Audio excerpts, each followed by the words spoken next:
He's here. He's here.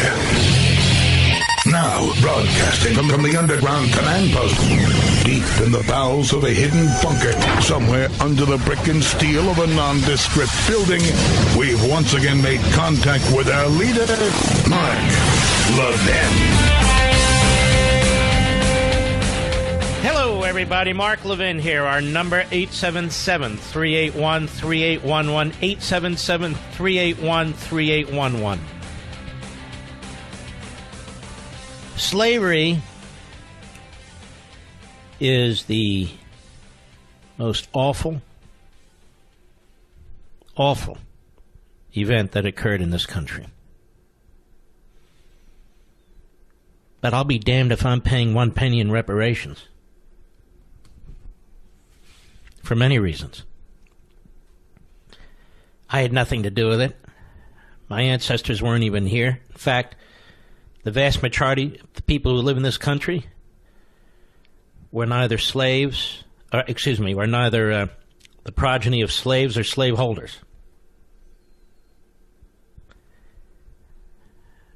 This is a scam. This is a scam. It is the latest push by the left to divide this country, to make it impossible for us to ever come together. Being pushed by the left and the Democrat Party once again. Apparently somebody testified today and used my line, and I think that's good, in the House, which had hearings on reparations. That if reparations are going to be paid, they're going to be paid, I think, by the Democrat Party.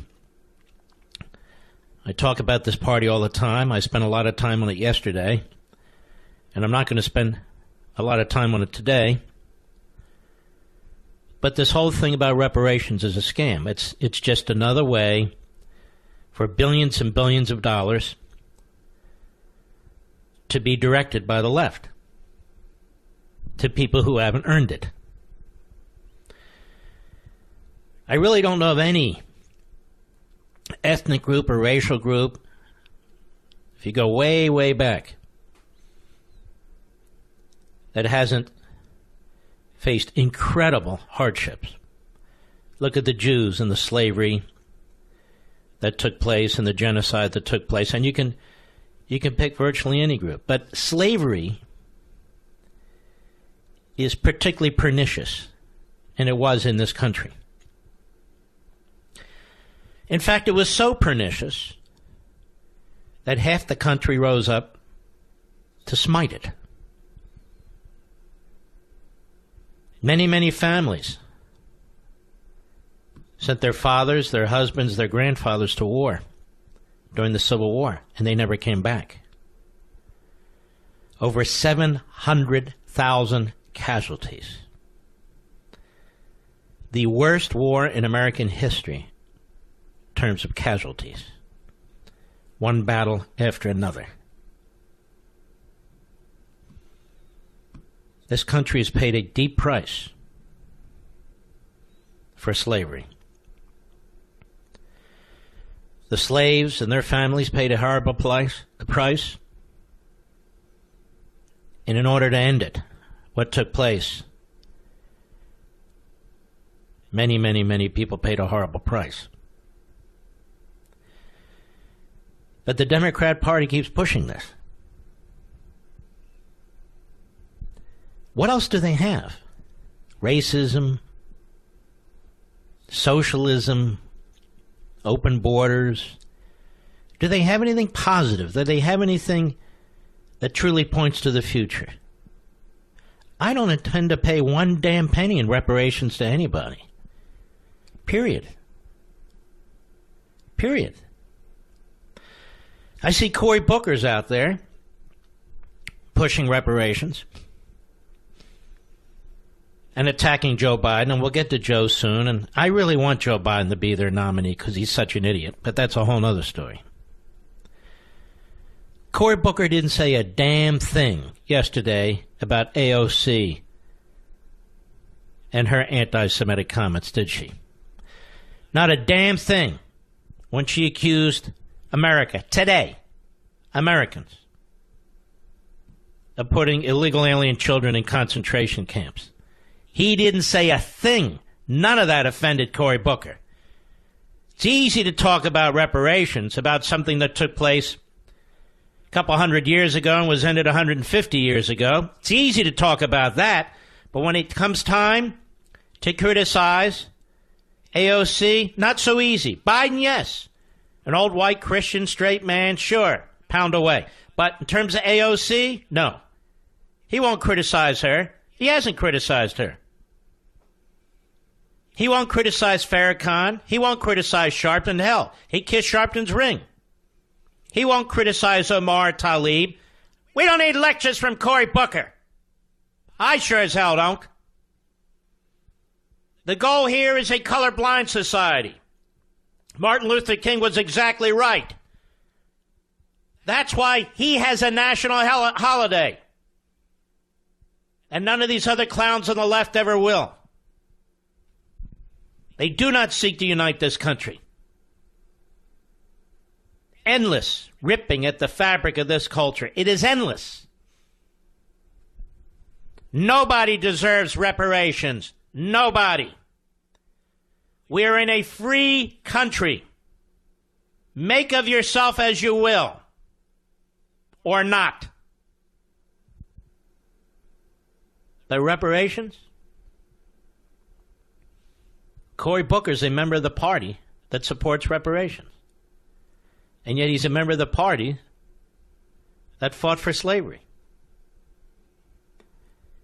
And one day, it won't be here because none of these Democrats will appear with me. Probably smart on their part. But one day, there will be a gutsy, serious journalist somewhere who will have access to Cory Booker, among others, and who will ask Cory Booker the following. Slavery was an abomination. There's no excuse for it. So why are you a member of a party that fought a civil war in order to retain slavery? Well, Mark, you know, the Great Society... I didn't ask you that. If the country can never wash its hands of slavery, then how can people who support reparations be Democrats? How can they? Because they promote big government? Well, that can't be an excuse for slavery. Because they support Medicare for all? Well, that can't be an excuse for slavery. There is no excuse for slavery, right? So what's the excuse for Cory Booker being a Democrat? I'm as serious as a heart attack.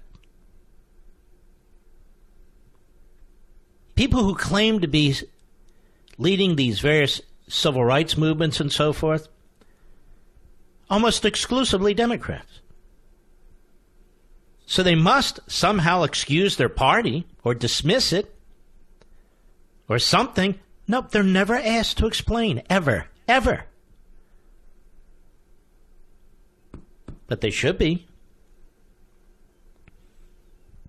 Republican Party came to be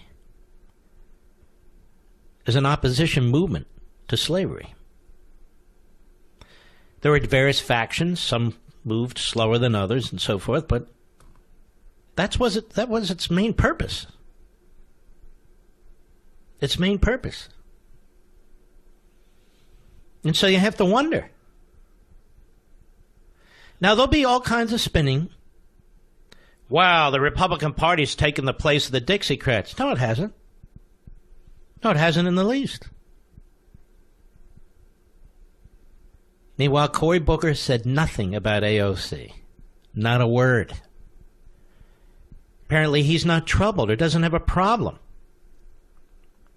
with her comparing the temporary detention of illegal aliens, feeding them, housing them, medicating them, so forth, to death camps and concentration camps, one and the same, in the Third Reich.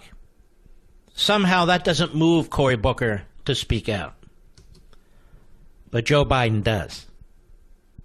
Just so happens if Biden trips up and fails, Cory Booker and the other leftists benefit from it.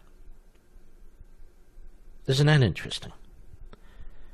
What is it exactly that Biden said that has drawn these attacks from others who are running for president in his party? And I'll tell you what he said when I return. Mark